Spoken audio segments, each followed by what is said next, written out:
My girlfriend said, my parents remortgaged their house for my medical bills. I gave her $50,000 to help. Then I saw their vacation photos from the Maldives.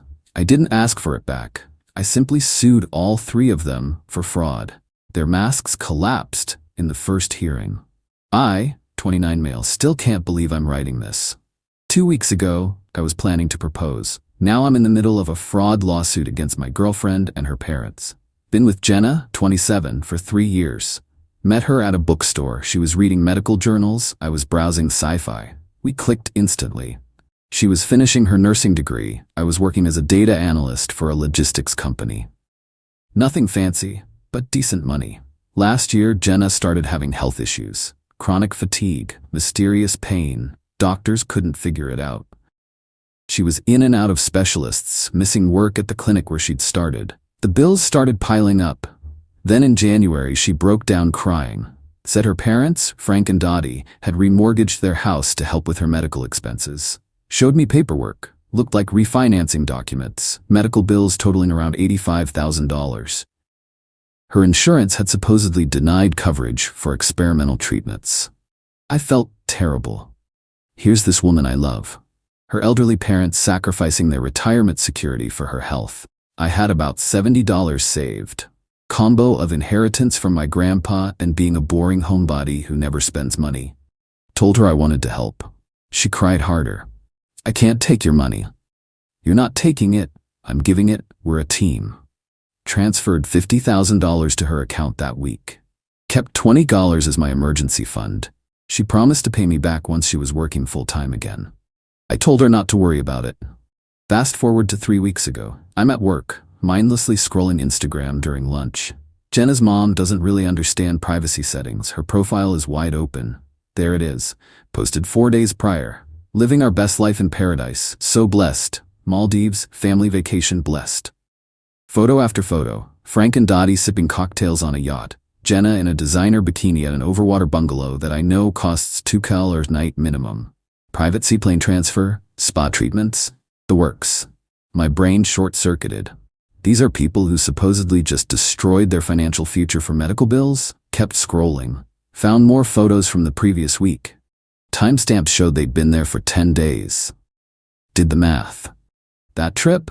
Minimum $30,000, maybe more. Felt physically sick. Screenshots everything.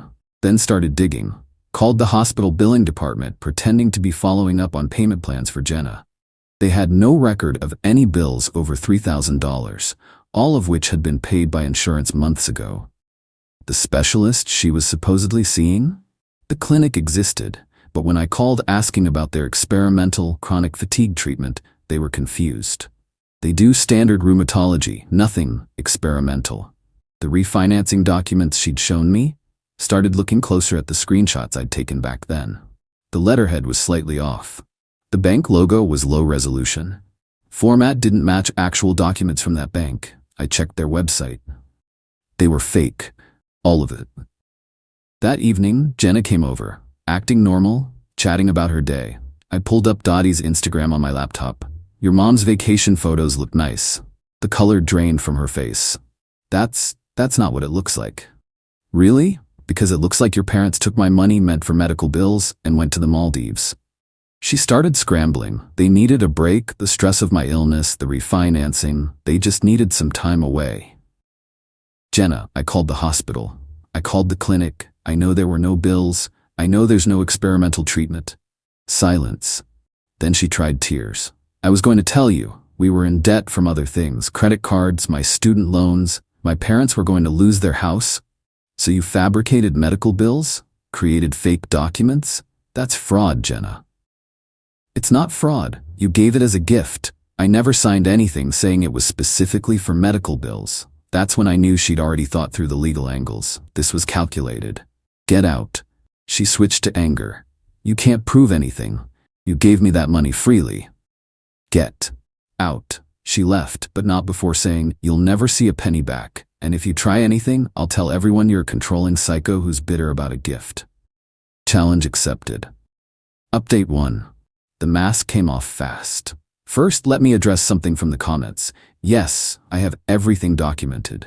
Every single thing. Being a data analyst makes you paranoid about backups. I had screenshots, bank transfers records, even recorded our conversation. One-party consent state, completely legal. 3 days after I kicked her out, I get a call from Frank. This man who I'd had dinner with dozens of times, who called me son, immediately went on the attack. How dare you upset our Jenna, after everything she's been through? Frank, I know about the Maldives. I know there were no medical bills. You ungrateful little prick, that money was a gift. You can't take back gifts because your feelings got hurt.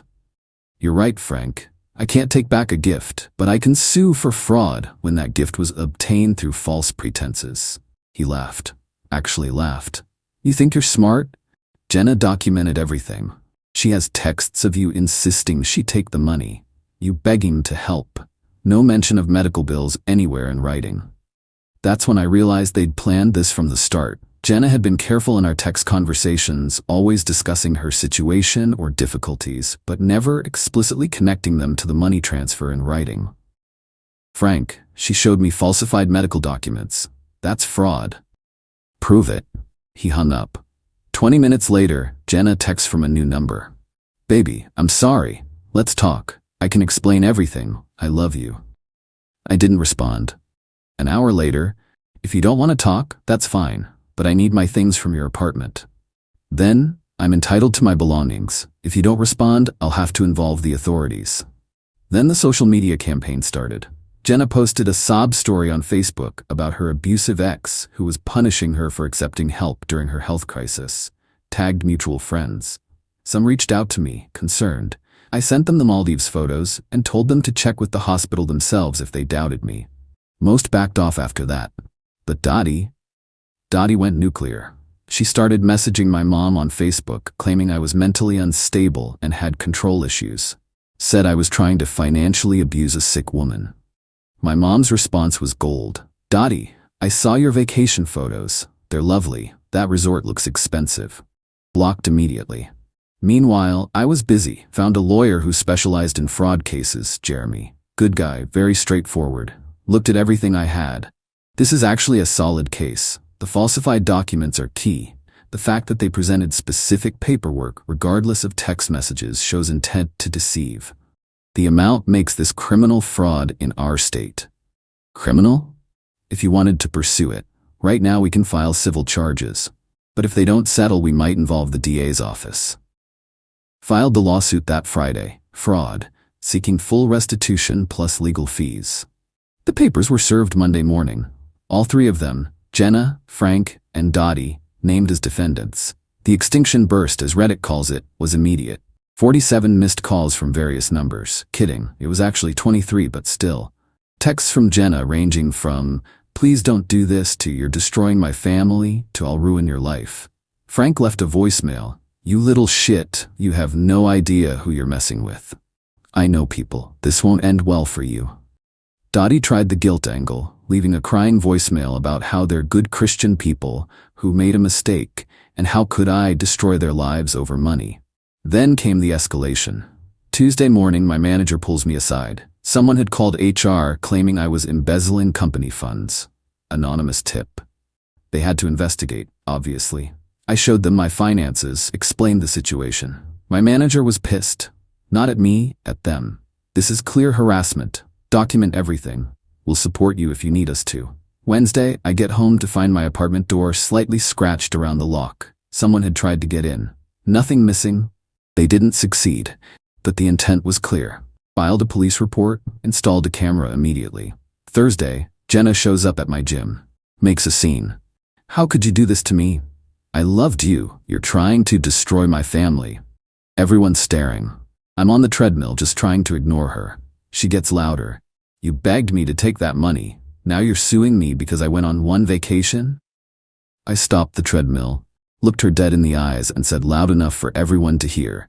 You faked cancer bills. You committed fraud. Leave before I call the police. The gym was silent. She turned red, stammered something about me being crazy, and left. Security banned her that day. But here's the best part. Jenna made a crucial mistake. In her anger, she sent a text that night. Fine. You want to play hardball? I'll tell everyone the truth about how you knew the money wasn't just for medical bills, but you gave it anyway, hoping to control me. You knew about my parents' debt and wanted to be the hero. Jeremy was ecstatic when I showed him. She just admitted the medical bills were fake and that there was other debt she was hiding. This is perfect. Update 2. The hearing was yesterday. I need to tell you how spectacularly this went. They showed up looking like they were going to church. Dottie in her Sunday best, Frank in a suit that looked rented, Jenna in a conservative dress I'd never seen before, hair in a bun, minimal makeup. The transformation was obvious. They were playing the innocent, humble family card. Their lawyer was some strip mall guy who looked like he'd rather be anywhere else. Jeremy later told me he recognized him as someone who usually handles traffic tickets. Judge Harrison was an older woman, no-nonsense type, the kind who's seen every sob story and scam in the book. Their lawyer started with the expected defense. This was clearly a gift between romantic partners. My clients never explicitly requested money for medical expenses. The plaintiff is simply experiencing regret over his generosity. Jeremy stood up. Your Honor, we'd like to present Exhibit A. The falsified medical documents appeared on the screen. Jeremy had blown them up, highlighting every inconsistency. The fake letterhead, the wrong formatting, even a typo in the hospital's name. They'd spelled it Medical Center. These documents were presented to my client as proof of medical debt. They're forgeries. Their lawyer scrambled. We were not aware of any forged documents. That's when Jenna broke. Those were just examples, templates, to show him what the bills looked like. The judge's eyebrow went up. Miss Coleman, please don't speak unless addressed. Jeremy continued. Exhibit B, Your Honor. Screenshots of Dottie's Maldives posts, every single one. The yacht, the bungalow, the spa, timestamps showing they were there just weeks after the money transfer. And Exhibit C. Jenna's text admitting she knew the money wasn't for medical bills and that she'd hidden other debts. Their lawyer looked at his clients with an expression that clearly said, "You didn't tell me about this." Frank couldn't contain himself. That vacation was already planned. We used our savings. Judge, Mr. Coleman, you'll have your chance to speak. Your Honor, we also have a recording of Mr. Coleman admitting they planned to manipulate text conversations to avoid mentioning medical bills in writing, specifically to avoid legal consequences. Played the recording of Frank saying Jenna had documented everything and kept mentions of medical bills out of texts. The judge turned to their lawyer. Counselor, were you aware your clients had fabricated medical documents? Your Honor, I was not aware of the full circumstances. She looked at the Coleman family. Let me make sure I understand this. You, pointing at Jenna, created false medical documents. You presented these to the plaintiff. You accepted $50,000 based on these false pretenses. Then your family immediately took a luxury vacation. Is that accurate? Jenna started crying, but not sad tears, angry tears. He wanted to give me that money. He practically forced it on me. I told him no. He insisted. This is just revenge because I broke up with him. We're not broken up, I said before Jeremy could stop me. I ended it when I discovered the fraud. Judge, Miss Coleman, did you or did you not create false medical documents? Silence. Miss Coleman? They weren't. They were just to show him. That's a yes. Did you or did you not present these documents as real medical bills?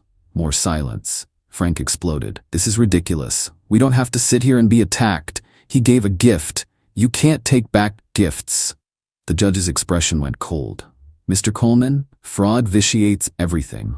If a gift is obtained through fraudulent means, it's not a gift, it's theft. Dottie started wailing. We're good people. We go to church. We made a mistake. One mistake shouldn't ruin our lives. Mrs. Coleman, this wasn't a mistake. This was a deliberate, planned deception involving forged documents and manipulation. That's not a mistake. That's a crime. Their lawyer asked for a recess. When we came back, he announced they wanted to settle. Jeremy wasn't having it. Your Honor, given the egregious nature of this fraud and the harassment my client has endured since filing suit, we're not interested in a settlement at this time. We want a judgment. The judge nodded. I'm inclined to agree. This case will proceed. However, I'm issuing a temporary restraining order. The defendants are not to contact the plaintiff directly or indirectly, not to come within 500 feet of his residence or workplace, and not to make any defamatory statements about him publicly or privately. Jenna lost it. You can't do that. He's ruining our lives. He's the one harassing us. Miss Coleman, you're very close to contempt. Your family perpetrated fraud. The plaintiff is entitled to legal remedy. Any further outbursts and you'll spend the night in jail. As we left, Frank muttered something about this not being over. Their lawyer quit that afternoon. Jeremy got a call saying he was withdrawing from the case. Final update. It's been a month since that first hearing. I wanted to wait until everything was finalized before updating. After their lawyer quit, the Colemans went through 2 more attorneys. Each one dropped them once they saw the evidence. Turns out, lawyers don't like clients who lie to them about forging documents. The harassment escalated briefly. Someone keyed my car, $3,000 in damage. Security footage was too grainy to prove it was them. But come on. Jenna created a fake Instagram account to message my coworkers claiming I was dangerous. Screenshots went straight to Jeremy, straight to the judge. Violation of restraining order number 1. Frank was dumber. He approached me at a gas station. You think you're smart? You destroyed my family. My daughter is a wreck. You're gonna pay for this. Frank, you're violating the restraining order. I'm recording this. He grabbed my phone. Bad move. The station had cameras. Assault and violation of restraining order. He spent a weekend in jail. But the real victory came during discovery. Jeremy subpoenaed their bank records. Not only did they use my money for the Maldives trip, but we found something interesting. Jenna had done this before. 2 years before we met, she'd run the same scam on another guy. Fake medical bills, sympathy play, got $30,000. He never sued, probably too embarrassed. But his name was on the transfer receipts to her account, and the timing matched another family vacation to Cancun. This changed everything. Pattern of behavior. Criminal fraud. The DA's office got involved. Suddenly the Colemans wanted to settle. Desperately. Their new lawyer, number 4, called Jeremy. They'd pay back the $50,000 in installments. No admission of guilt. Jeremy laughed. Full amount plus legal fees immediately, and they admit to fraud in writing. Otherwise, we proceed with criminal charges. They had 48 hours to decide. Dottie broke first.